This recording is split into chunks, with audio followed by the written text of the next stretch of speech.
பெருங்குடியில் டாஸ்மாக் கடை மூடிய நேரத்தில் இருவேறு இடங்களில் சட்டவிரோதமாக மதுபானங்கள் விற்கப்படுவதை காவல்துறையினர் கண்டும் காணாமல் செல்வதாக குற்றம் சாட்டி வரும் பொதுமக்கள் அதிகாரிகள் நடவடிக்கை எடுக்க வேண்டும் என்று கோரிக்கை விடுத்துள்ளனர்.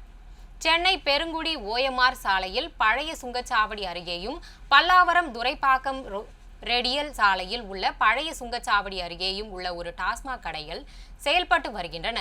இங்கு இரவு 10 மணிக்கு டாஸ்மாக் கடை மூடப்பட்ட பிறகும் மறுநாள் டாஸ்மாக் கடை திறக்கும் வரை சட்டவிரோதமாக கூடுதல் விலைக்கு மது பாட்டில்கள் விற்பனை செய்யப்படுவதாக பொதுமக்கள் தொடர்ந்து புகார் தெரிவித்து வருகின்றனர். 24 மணி நேரமும் மது விற்கப்படுவதால் அங்கே மது போதையில் பலர் ரகளையில் ஈடுபடுவதாக குற்றச்சாட்டு எழுந்துள்ளது. இதனால் வாகன ஓட்டிகளும் அப்பகுதி மக்களுக்கும் மிகவும் இடையூறு ஏற்படுவதாகவும் பொதுமக்கள் வேதனை தெரிவித்துள்ளனர். இருப்பினும் போலீசார் கண்டும் காணாமல் செல்வதாக கூறும் அப்பகுதி மக்கள் அதிகாரிகள் உரிய நடவடிக்கை எடுக்க வேண்டும் என கேட்டுக் கொண்டுள்ளனர்.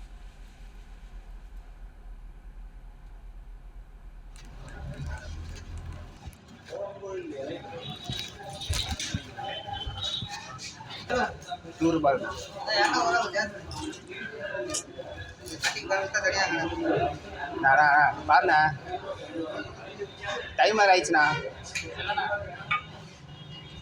புதுண்ணா இப்போ எப்படின்னா ஸ்டார்ட் பண்ணினா இப்போ எங்கிட்ட 100 ரூபாய்க்குது.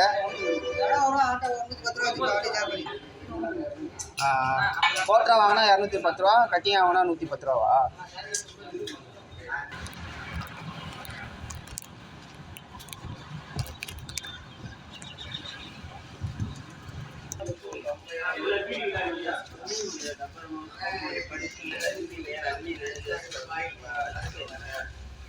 நல்ல ஐட்டமாக போட கூடாது.